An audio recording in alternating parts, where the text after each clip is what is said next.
সমস্ত ইবাদতের বদলা হলো জান্নাত, সমস্ত ইবাদতের বদলা হলো গুনাহ মাফ, নেকি হবে, জান্নাত যাবে। কিন্তু রমজানের কথা বলতে গিয়ে আল্লাহ তাবারাক ওয়া তাআলা হাদিসে কুদসির ভিতরে নিজে মুখ খুলেছেন। তিনি বলেছেন, রোজা যারা রাখে তারা আমার জন্যই রাখে। পৃথিবীতে যত ইবাদত এসেছে সমস্ত ইবাদতের একটা লিক আছে। যদি কেউ ওই লিকটা করে দেয় ইবাদতটা কবুল হবে না। সেই লিকটা হলো লোক দেখানি, রিয়া করে মানুষকে দেখিয়ে নামাজ পড়লে কবুল হবে না, হজ করলে কবুল হবে না, দান করলে কবুল হবে না।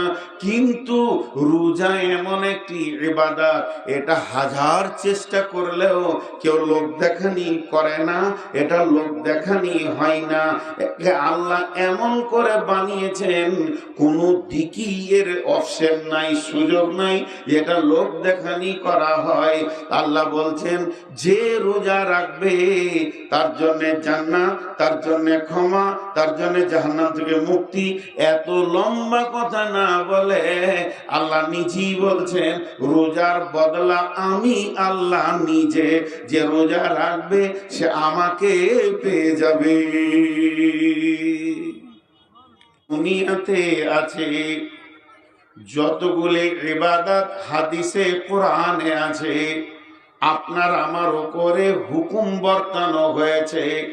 সমস্ত ইবাদতের বদলা হলো জান্নাত, সমস্ত ইবাদতের বদলা হলো গুনাহ মাফ, নেকি হবে, জান্নাত যাবে। কিন্তু রমজানের কথা বলতে গিয়ে আল্লাহ তাবারাক ওয়া তাআলা হাদিসে কুদসির ভিতরে নিজে মুখ খুলেছেন। তিনি বলেছেন রোজা যারা রাখে তারা আমার জন্যই রাখে। পৃথিবীতে যত ইবাদত এসেছে সমস্ত ইবাদতের একটা লিক আছে। যদি কেউ ওই লিকটা করে দেয় ইবাদতটা কবুল হবে না। সেই লিকটা হলো লোক দেখানি, রিয়া করে মানুষকে দেখিয়ে নামাজ পড়লে কবুল হবে না, হজ করলে কবুল হবে না, দান করলে কবুল হবে না। কিন্তু রোজা এমন একটি ইবাদত, এটা হাজার চেষ্টা করলেও কেউ লোক দেখানি করে না, এটা লোক দেখানি হয় না। আল্লাহ এমন করে বানিয়েছেন কোনো দিকই এর অপশন নাই, সুযোগ নাই, এটা লোক দেখানি করা হয়। আল্লাহ বলছেন যে রোজা রাখবে তার জন্য জান্নাত, তার জন্য ক্ষমা, তার জন্য জাহান্নাম থেকে মুক্তি। এত লম্বা কথা না বলে আল্লাহ নিজেই বলছেন রোজার বদলা আমি আল্লাহ নিজে। যে রোজা রাখবে সে আমাকে পেয়ে যাবে। তাহলে আমি কি বললাম? সমস্ত ইবাদতের থেকে দামি কোন ইবাদত? যারা বলেন সালাত, নামাজ। সব থেকে দামি কোন ইবাদত? সালাত। সকলে জোরে বলি একবার, সালাত। এখনো মুখ খুলছেন না। নামাজ কেন? এর ক্ষেত্রটা দেখেন।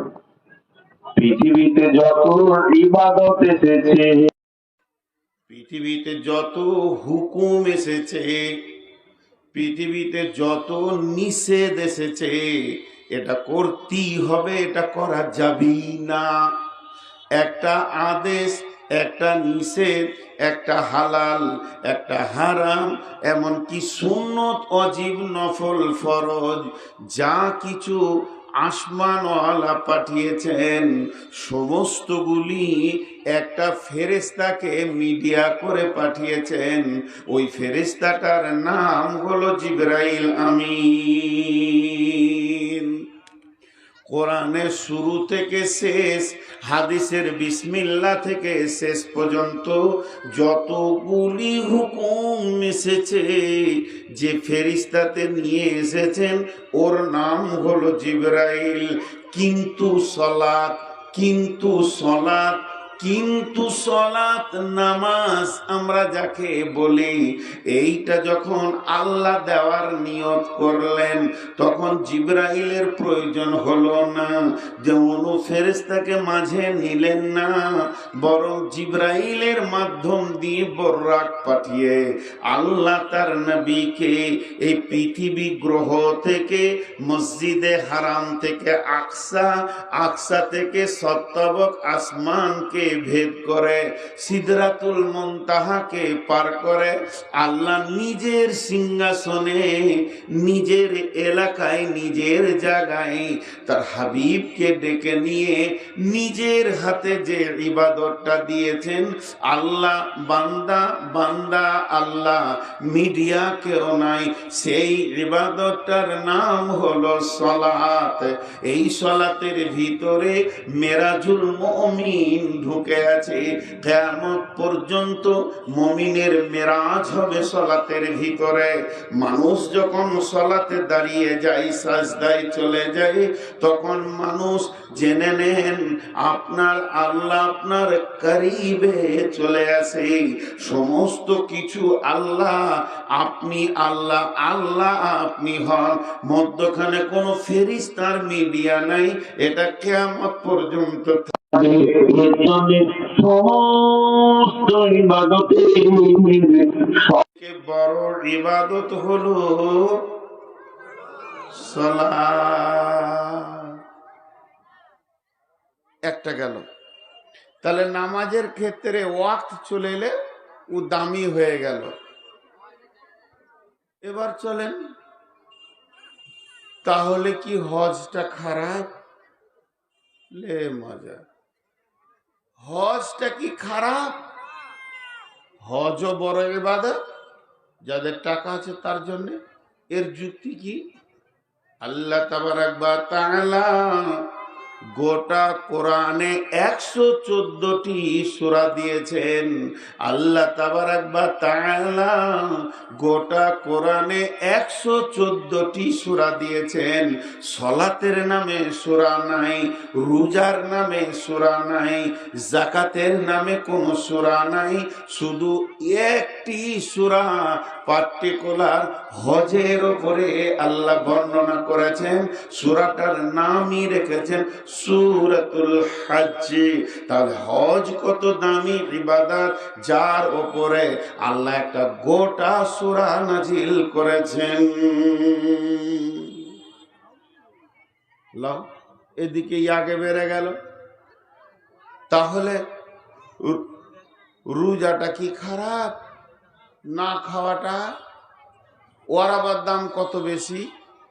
যতগুলি ইবাদত দুনিয়াতে আছে, যতগুলি ইবাদত হাদিসে কোরআনে আছে, আপনার আমার উপরে হুকুম বর্তানো হয়েছে, সমস্ত ইবাদতের বদলা হলো জান্নাত, সমস্ত ইবাদতের বদলা হলো গুনাহ মাফ, নেকি হবে, জান্নাত যাবে।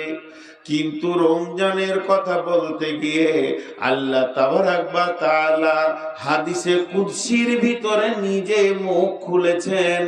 তিনি বলেছেন, রোজা যারা রাখে তারা আমার জন্যই রাখে। পৃথিবীতে যত ইবাদত এসেছে সমস্ত ইবাদতের একটা লিক আছে। যদি কেউ ওই লিকটা করে দেয় ইবাদতটা কবুল হবে না। সেই লিকটা হলো লোক দেখানি, রিয়া করে মানুষকে দেখিয়ে নামাজ পড়লে কবুল হবে না, হজ করলে কবুল হবে না, দান করলে কবুল হবে না।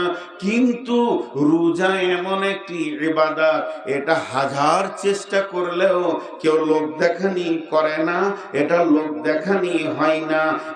আল্লাহ এমন করে বানিয়েছেন কোনো দিকই এর অপশন নাই, সুযোগ নাই, এটা লোক দেখানি করা হয়। আল্লাহ বলছেন যে রোজা রাখবে তার জন্য জান্নাত, তার জন্য ক্ষমা, তার জন্য জাহান্নাম থেকে মুক্তি।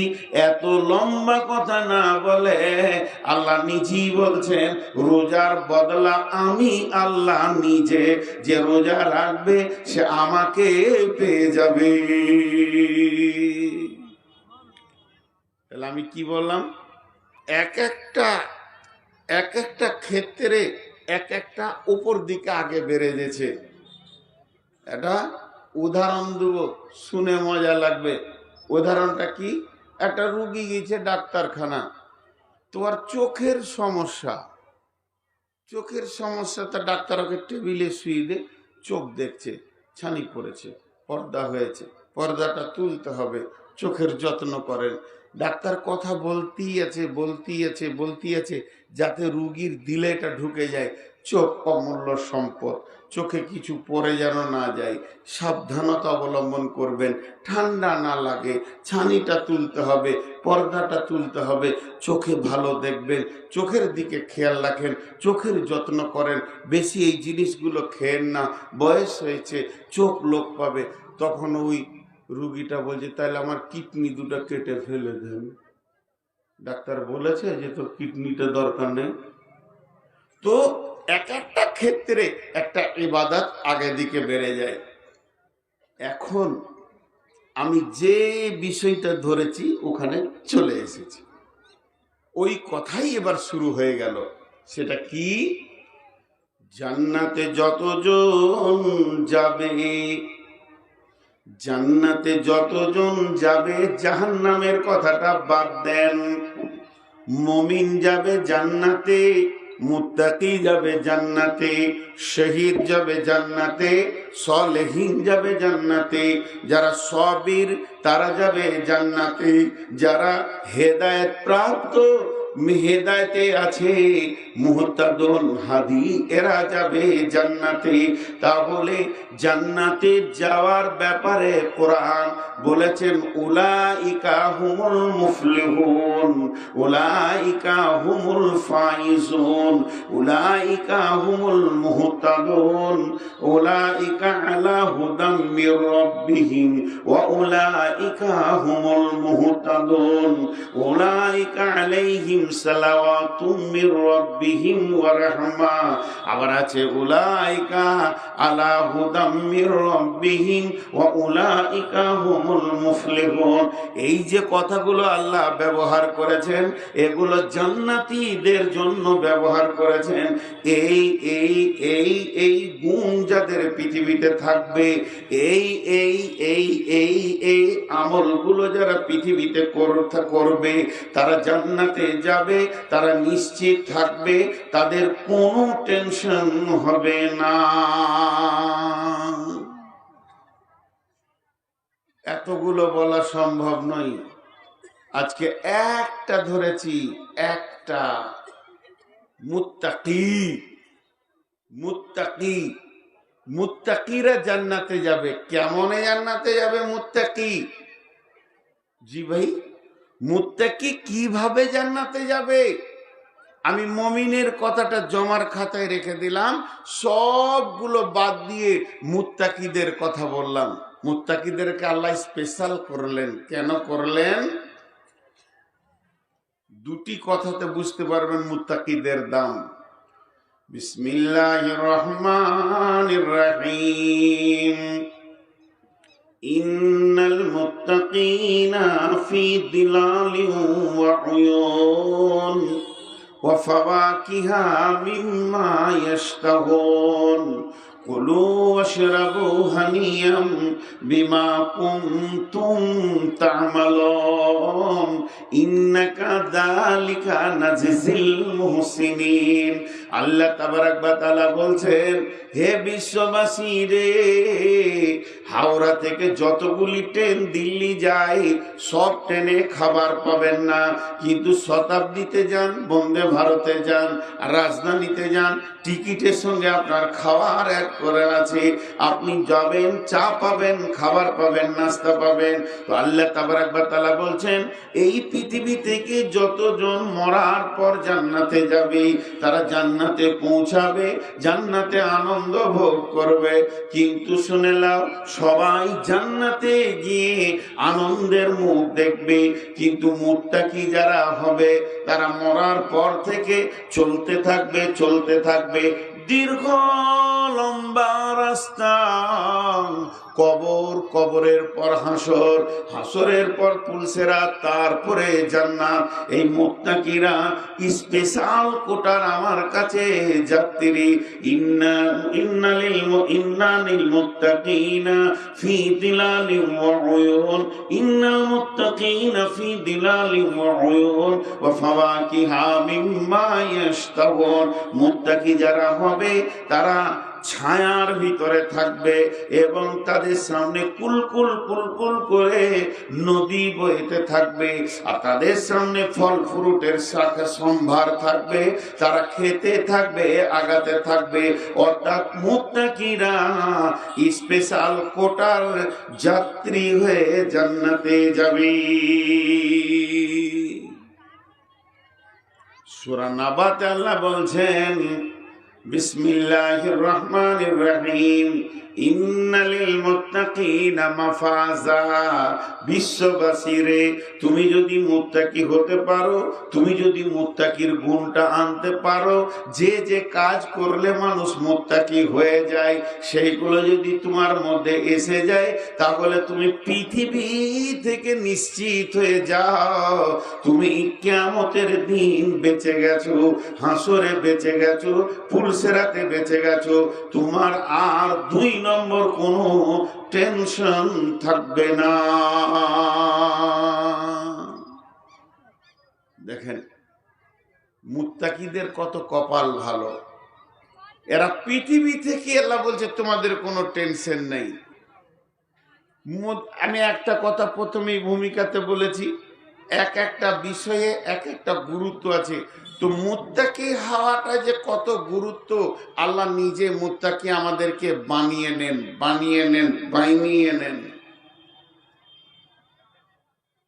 আল্লাহ আমাদেরকে মুমিন হতে বলেছেন, কোরআনে হুকুম দিয়েছেন মুমিন হওয়ার ব্যাপারে, কিন্তু মুমিন বানিয়ে নেন না, মুত্তাকিটা কিন্তু বানিয়ে নেন আল্লাহ।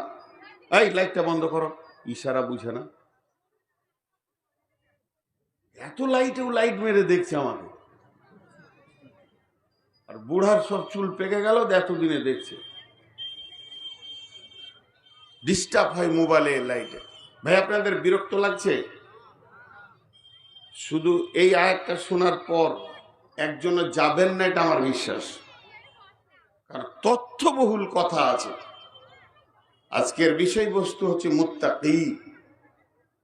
তো মুত্তাকিটা কত গুরুত্ব, আল্লাহ আমাদেরকে বানিয়ে নেন, আমরা হব না, আল্লাহ হবে। কেমন একটা উদাহরণ দিই। প্রাইমারি স্কুলে পড়াশোনা, হাই স্কুল, কলেজ, ইউনিভার্সিটিতে পড়াশোনা, প্রাইমারি স্কুলের ছাত্ররা তাদের চিন্তাই থাকে যেন আমাকে পড়া দিতে না হয়, মাস্টার যেন আমাকে দেখতে না পায়, পাক্কা চোর লুকায়। আর হাই স্কুল কলেজের ছেলেরা পড়তে যায় লোড করার জন্যে। যদি প্রফেসর কোনো বিষয়ে বক্তব্য রাখতে গিয়ে কমপ্লিট করতে পারেনি, তো পরের দিন গিয়ে বলবে, স্যার এই বিষয়টা ক্লিয়ার হয়নি, একটু বলে দেন। আর প্রাইমারি ছাত্র ওই দূরে বসে আছে লুকিয়ে, মাস্টার বলছে ওই ওঠ, তখনও উঠলো। স্কুল তো যাবে না, গা মোড়া তো ঘরে দিবি খানি। তারপরে ওকে মাস্টার বলছে বল বল বল, তখনও বলছে যা। তো মাস্টার নিজে বলছে 10 বার, তখনও বলছে 1 বার। কি কষ্ট! প্রাইমারি স্কুলে শিক্ষকদের কষ্ট বেশি না হাই স্কুলে? প্রাইমারি বেতন কার বেশি? এটা জুলুম। প্রাইমারি ওয়ালাদের বেতন সব থেকে বেশি হওয়া দরকার। এদেরকে যে ছাত্রদেরকে লোড করতে হয়, অনেক কষ্ট। এবার আল্লাহর দয়া দেখেন, এখান থেকে বুঝে নেবেন। গিরিধরপুর মাদ্রাসার শ্রোতাগণ কান করে শুনে না, একটা রব্বুল আলামিন বলছেন মুত্তাকি হওয়াটা কত গুরুত্ব, কত দামি, এটা তোরা জানিস না, আমি জানি। আমি দুনিয়ার মালিক, আমি আখিরাতের মালিক, আমি এহ জগতের মালিক, পরজগতের মালিক। তুই যদি মুত্তাকি হস, ওই জগতে কি ফেসিলিটি পাবে আর তোর পজিশনটা কি তৈরি হবে কেউ জানে না, আমি আল্লাহ জানি। এর জন্য দয়া করে আমি তোদেরকে প্রতি বছর একবার করে মুত্তাকি বানাই। বিসমিল্লাহির রহমানির রহিম। ইয়া আইয়ুহাল্লাযীনা আমানু কুতিবা আলাইকুমুস সিয়ামু কামা কুতিবা আলাল্লাযীনা মিন ক্বাবলিকুম কামা কুতিবা আলাল্লাযীনা মিন ক্বাবলিকুম। হে মুমিনের দল, ও মুমিনের দল, ওরে ইমানদারেরা, ইমানদারেরা তোমরা কান করে শোনো, তোমাদের উপরে আমি রমজান মাসে রোজাকে ফরজ করে দিয়েছি। আমি লিখিতভাবে রেজুলেশন করে দিয়েছি, অপরিহার্য করে দিয়েছি, রোজা রাখতে হবে। এ কথা যদি বলো তোমরা ভুল হবে, বরং বলতে হবে রোজা হবে, এর বিকল্প কোনো উপায় নাই। শুধু ভাবিও না যে আমি তোমাদের উপরে রোজাকে ফরজ করেছি, এটা শুধু এখন নয়, তোমাদের পূর্বপুরুষের উপরেও এই রকম রোজাটা ফরজ ছিল। আমি তোমাদেরকে রোজা নামে একটা ইবাদত দিলাম, প্রতি বছর রোলিং করে করে করে করে করে করে একটা মাস আসবে, ওই মাসে রোজা রাখতে হবে। আমি তোমাদের পূর্বপুরুষের উপরে রোজা ফরজ করেছিলাম, তাদের রোজা ছিল আলাদা, তাদের সিস্টেমেট ছিল আলাদা, সেই সিস্টেমেটগুলো বাতিল ঘোষণা করে আমি রমজান মাসে আমার নবীকে দিয়ে কমপ্লিটলি একটা সুন্দর রোজা নামে বস্তু বানিয়েছি। এটা তোমাদেরকে রাখতেই হবে।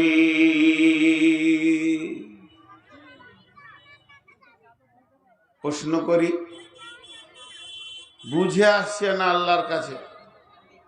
আল্লাহ রোজা কাকে বলে? আল্লাহর কাছে জানছি, আপনাদের প্রতিনিধি হয়ে আমি। আল্লাহ বলছে শুবে সাদেকের আগে খাওয়া পানাহার বিবি কমপ্লিট করে নিবি, আর যতক্ষণ না সূর্য ডুববে পানি ভাত রুটি না। দুপুর বেলায় খালি এক গিলাস পানি না, এক গ্লাস দুধ চলবে না।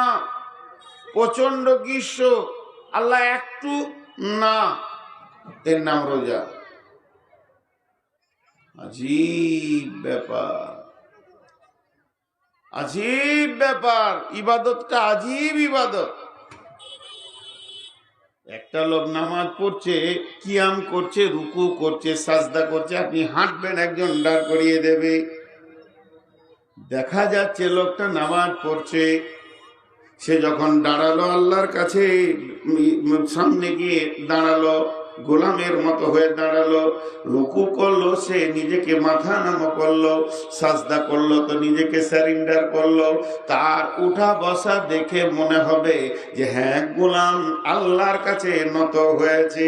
বন্ধুরা আমার, চলেন, একটা লোক যাকাত দিচ্ছে, তাহলে বোঝা যাবে যে লোকটা তার মালকে সাফ করছে। আল্লাহ যে পার্সেন্টেজটা বলেছেন ওটা বের করে দিয়ে মালকে পাক করছে। এই ইবাদতটাও বোঝা গেল, কারণও বোঝা গেল।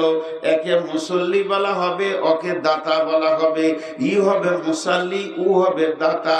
এরপরে চলেন, একটা লোক কালেমা পড়লো, এখন অন্য জাতি ছিল, আশহাদু আল্লা ইলাহা ইল্লাল্লাহু ওয়া আশহাদু আন্না মুহাম্মাদান আবদুহু ওয়া রাসূলুহু। বোঝা গেল লোকটা বেঈমান ছিল, ঈমানে ঢুকে গেল, এখন ওকে ঈমানদার বলা হবে।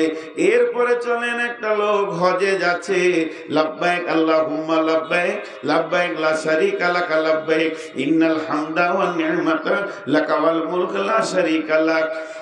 সে যে আল্লাহর কাছে তার আল্লাহর ডাকে সে সারা দিতে চলেছে, সারা গাঁওয়ালা, এলাকাওয়ালা, প্রতিবেশী সবাই জানবে এই লোকটি অর্থ খরচা করে আল্লাহর ডাকে সারা দিতে চলেছে। তাহলে চারটা ইবাদত তো বুঝে আসলো।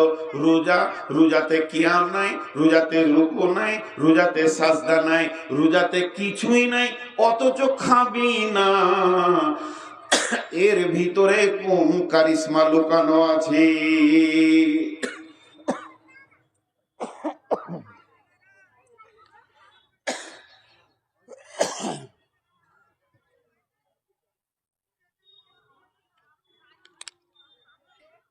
ভিতরে কি কারিশমা লুকানো আছে, খাবি না, লাভটা কি হবে? জি ভাই, একটা কথা প্রশ্ন রাখছি আপনাদের কাছে। আমি যখন প্রথম আসলাম, কমিটির লোক আমাকে নিয়ে গিয়ে একটা ঘরে গেল, বলে না নাস্তা খান, খাবো না। চা খান, খাবো না। একটু টিফিন করেন, খাবো না। তো ভাত খান, আচ্ছা খাবো, পরে খাবো। এই খানটা হচ্ছে মহব্বতের প্রতীক। সন্তান না খেলে মা পেরেশান হয়ে যায়। আর আল্লাহর দাবি, সমস্ত মায়ের থেকে আমার মহব্বত গোলামের ওপরে বেশি, অথচ সেই আল্লাহ বলছে খাবি না। আল্লাহর দাবিটা সত্য, আল্লাহর দাবি সত্য, আল্লাহর মহব্বত মায়ের থেকে বেশি, এটা একবার সত্য নয়, লাখো বার সত্য। কিন্তু খাওয়ার ময়দানে দেখছি খবরদার না। এখন আল্লাহকে প্রশ্ন করি, এইভাবে রেখে লাভ কি হবে? আল্লাহ উত্তরে বলছেন ওই আয়াতের শেষে, লাআল্লাকুম তাত্তাকুন, লাআল্লাকুম তাত্তাকুন, লাআল্লাকুম তাত্তাকুন।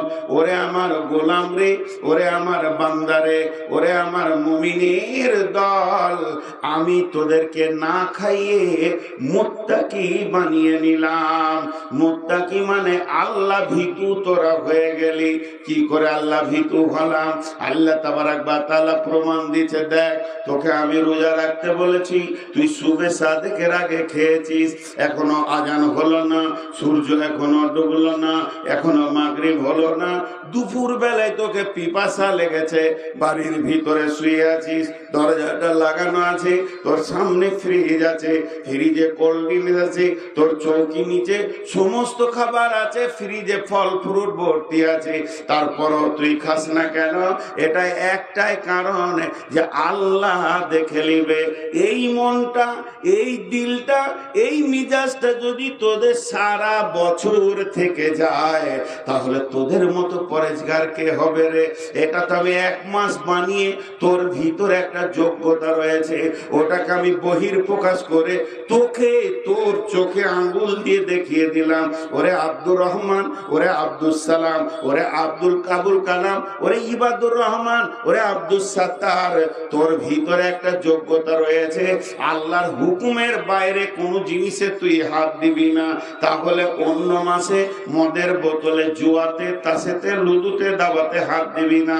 তোর বিবি থেকে তোকে বিরত রেখে দেখিয়ে দিলাম, যে মহিলাটার ইশারা তুই বুঝিস, তোর ইশারা সেও বুঝে, যে তোর ভোগ, যে মেয়েটা তোর হালাল, যাকে এতদিন ব্যবহার করলি, রমজান মাসে স্টপ করে দিলাম, আর তোকে দিনে হাত দিতে দিলাম না। তার মানে তোর ভিতরে একটা যোগ্যতা রয়েছে মহিলা থেকে বেঁচে থাকার। তবে যখন এই রমজানে তোর ভিতরে গভীর একটা হীরের টুকরো লুকিয়েছিল, সেটাকে বের করে তোর হাতেই আমি দিয়ে দিলাম, এই যোগ্যতাটা অন্য মাসে কাজে লাগাবি।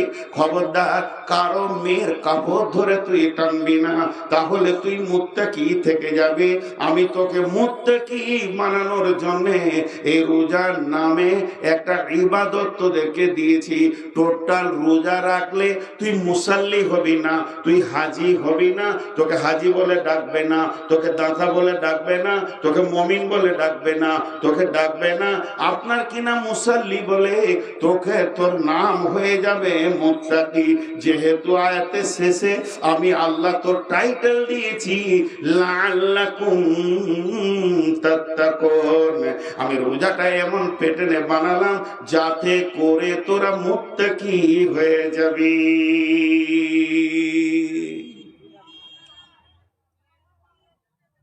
দেখেন, একটা উদাহরণ দিব,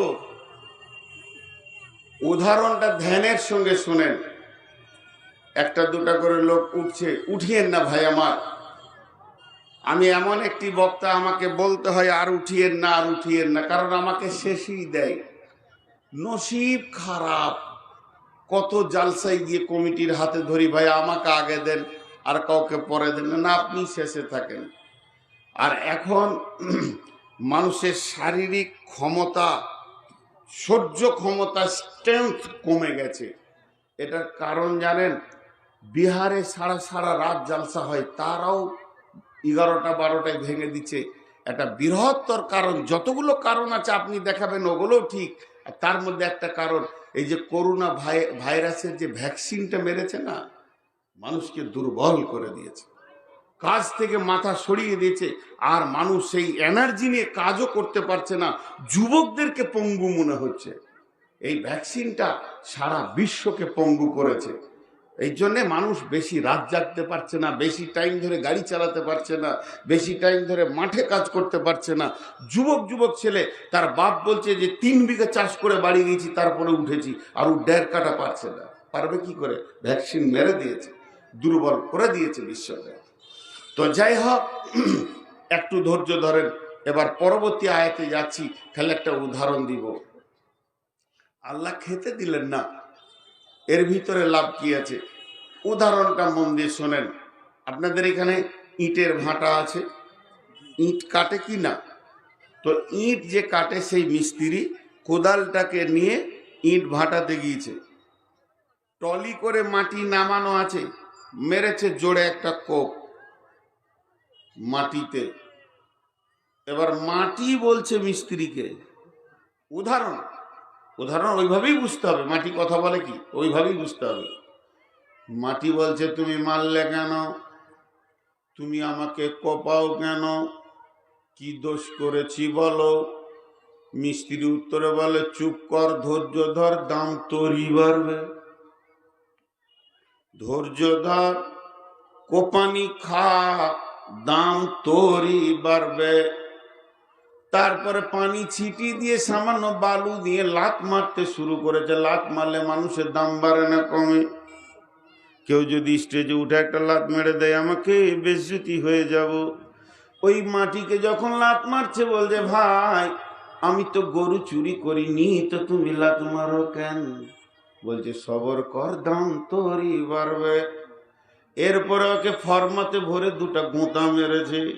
কি দোষ করলাম রে ভাই, এখনো রাগ মিটেনি নাকি? বলে, তোরই দাম বাড়াচ্ছি, গোঁতাতেই তোর দাম বাড়ছে। সাইজটা ঠিক হয়ে গেল। এবার ইটটাকে রোদে দিল, ঠান্ডাতে রাখবে না, ফ্রিজে রাখবে না, কোল্ড ড্রিঙ্কস রাখবে না। রোদে যখন টনটনে হয়ে শুকাচ্ছে, মিস্ত্রিকে ডেকে বলছে, একটু পানি পাবো কি? বলছে, চলবে না, এখন পানি দিলে তোর দাম কমে যাবে, তোর মূল্যটাই কমে যাবে। তুই যত শুকনো টনটনে হবে তত তোরই দাম বাড়বে। মাটিটা শুকিয়ে গেল, এবারে ভাটিতে চাপিয়েছে, পাশে কালো কয়লা এসেছে। কালো মানি হচ্ছে সে বিয়াদব মাল, ইট বুঝে নিয়েছে, ও জ্বলবে, আমাকেও জ্বালাবে। মিস্ত্রিকে বলছে, বন্ধু আমি কি দোষ করলাম, এত জবরদস্ত কষ্ট আমাকে নিতে হবে? আমার মিস্ত্রি তখন উত্তরে বলছে, মাটি রে, তোর দাম বাড়বে, যত দামি হবি ভালো পুরবি তত দাম বাড়বে। আর যদি ছালট হবি তো লোক সারা জীবন তোর উপরে জুতো দিয়ে চলবে, রাস্তায় ফেলবে, গোয়ালে ফেলবে, তোর মূল্য দাম কমে যাবে। ইট যখন টনটনে হয়ে পড়ে গেল, এ গ্রেটে থাক লাগানো আছে। বাঁধাখোলা মাদ্রাসা গেছে, গিরিধর্মপুর মাদ্রাসা গেছে, ডিঙ্গিল মাদ্রাসা গেছেন, এ খোদপলাশি মাদ্রাসা গেছেন। এই মালটাই নিতে হবে, মসজিদটা সুন্দর করে বানাবো। ইট তখন বলছে, বন্ধু কোন কলেজে পড়ে এসেছি জানো কি? কত লাত খেলাম, কত গোঁতা খেলাম, কয়লার আগুনে নিজেকে জ্বালালাম, তবেই আমার রব আমাকে এত সুন্দর পজিশন দিয়েছে। আমাকে কাজ করবে, তার নামই হবে রাজমিস্ত্রি। সে আমাকে হাতে ধরে ধরে এমন এমন জায়গায় বসাবে, আমি হব স্কুল, আমি হব কলেজ, আমি হব হসপিটাল, আমি হব স্টেশন, আমি হব মাদ্রাসা, আমি হব মসজিদ। সারা জীবন তেলাওয়াত শুনবো, ধৈর্য ধরলে দাম বাড়বে। আমার রব বলছে, গোলাম রোজাতে খেতে দিলাম না, বিবির কাছে যেতে দিলাম না, সার্বিকভাবে তোর ওপরে আমি একটা পরীক্ষার আগুনে তোকে মেশিনে জ্বালিয়ে নিলাম, যেহেতু তুই হবি মুত্তাকি, লাআল্লাকুম তাত্তাকুন। আপনাদের নদিয়াতে মেয়ে ছেলে বেশি নাকি গো? হ্যাঁ, পুরুষের থেকে প্রত্যেক জালসাতে 1.5 মেয়ে ছেলে দেখতে পেয়েছি নদিয়াতে। সুবহানাল্লাহ, আল্লাহ মাফ করুক। মেয়ে ছেলে তো আমারই মা আর আমারই বেটি, আমারই খালা, আমি তা বলছি না। ওইখানে একটা ছেলেকে বলছি, ভাই মাদ্রাসাটা কোন দিকে গো? গাড়িতে আসি তো বলছি, আমরা কি মাদ্রাসা দেখতে এসছি, খেতে এসছি, তুমি খুঁজে লাও ওটা। আজীব কথা বললো। আর যে ইয়ং ছেলেগুলো আসছে, আসলে ধৈর্য ধরে শুনেন। এখন আমি আপনাদের সামনে খুব ভাইটাল কথা বলছি। তো আপনাদের এই নদিয়া জেলার মেয়েরা কানে, নাকে, গলায়, হাতে সোনা পরে, কথা বলে না এতটি লোক। আহা, বাঞ্জা কেউ আছেন গো? একটা ছেলে পাওয়া গেছে, বাঞ্জা কেউ আছেন? নিয়ে যান। এই তো শোন, এই ও মা দেখবে, আমার দিকে তাকা, এই আমার দিকে তাকা, আমার দিকে তাকা, আমার মুখের দিকে। আমি যদি তোর বাপ হয়ে থাকবি আমার সঙ্গে, চল ওগুলোকে তালাক দে, আমার কাছেই থাক, তোকে নিয়ে চলে যাবো, আমাকে বাপ বলবি, আমার বউকে মা বলবি, থাক। শালা ছেলে বেশি হলে যা হয়, তোর মা জিলাপি খেতে গেছে, চলে আসবে, বস। আসছে কেন? এখন জিলাপি শেষ হোক তারপরে আসবে। যে পেঁচানো জিলাপি এত তাড়াতাড়ি শেষ হয় নাকি? ওকে হুঁশি নেই, ওর ছেলে পিলে হয়েছে, ও ভাবছে 16 বছরের, দেখুন জিলাপি খেতে গিয়েছে। জি ভাই, শেষ করে দেবো বলছে নাকি?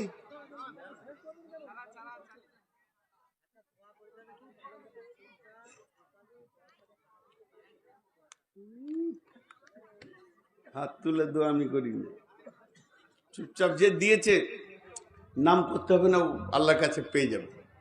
আচ্ছা, হচ্ছে পরে। তো এখানকার মেয়েরা সোনা পরে না,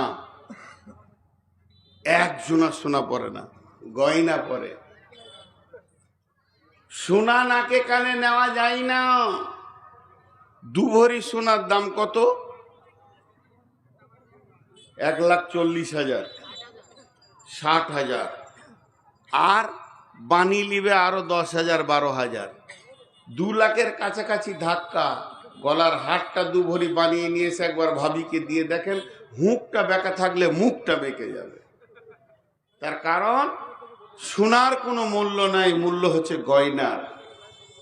সোনা যতই দামি হোক না কেন, ওকে অ্যাসিডে ঢুকতে হবে, আগুনে ঢুকতে হবে, ভাটিতে যেতে হবে, তারপরেও একটা জিনিস তৈরি হবে, তারপরে সোহাগা চাপবে, পালিশ চাপবে, এরপরে যখন ওটা চকচক করবে, ওটাকে চামড়াকে ফাটিয়ে, নাকের চামড়াকে ফাটিয়ে নেবে, দুঃখ লাগবে না।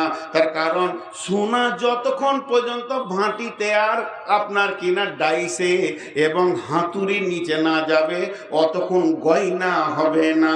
তেমনি মুমিন হলো সোনা আর মুত্তাকি হলো গয়না। মুমিন যত আছে সব সোনা, আর এই মুমিনকে যখন প্রসেসিং করা হবে তখনও গয়না হয়ে যাবে। তো আল্লাহ তাবারাক ওয়া তাআলা বলছেন এই মুত্তাকিদের জন্য, ইন্নালিল মুত্তাকিনা মাফাজা, তোমরা যদি মুত্তাকি হতে পারো তো কঠিন কিয়ামতের দিনে তোমরা বেঁচে যাবে এবং তোমরাই জান্নাতে জায়গা দখল করবে। তাহলে আমি এতক্ষণ আপনাদেরকে যে বক্তব্য দিলাম, হঠাৎ যদি আমি মারা যাই, এখন আমি মারা গেলাম, কিংবা আল্লাহর ফয়সালা জালসাটা বন্ধই হয়ে গেল, যান্ত্রিক মাইক বন্ধ হয়ে গেল, আর জালসা হলো না, কোনো কারণে এই পর্যন্ত স্টপ, আপনারা কি পেলেন? এতক্ষণ আমি কি দিলাম, আপনারা কি পেলেন? এতক্ষণ আমি কি দিলাম? আমি যদি কিছু দিতে পেরেছি তো আমি বক্তা, আমি বুঝাতে পেরেছি তো আমি কিছু দিয়েছি। আপনারা যদি কিছু পেয়েছেন তাহলে আপনাদের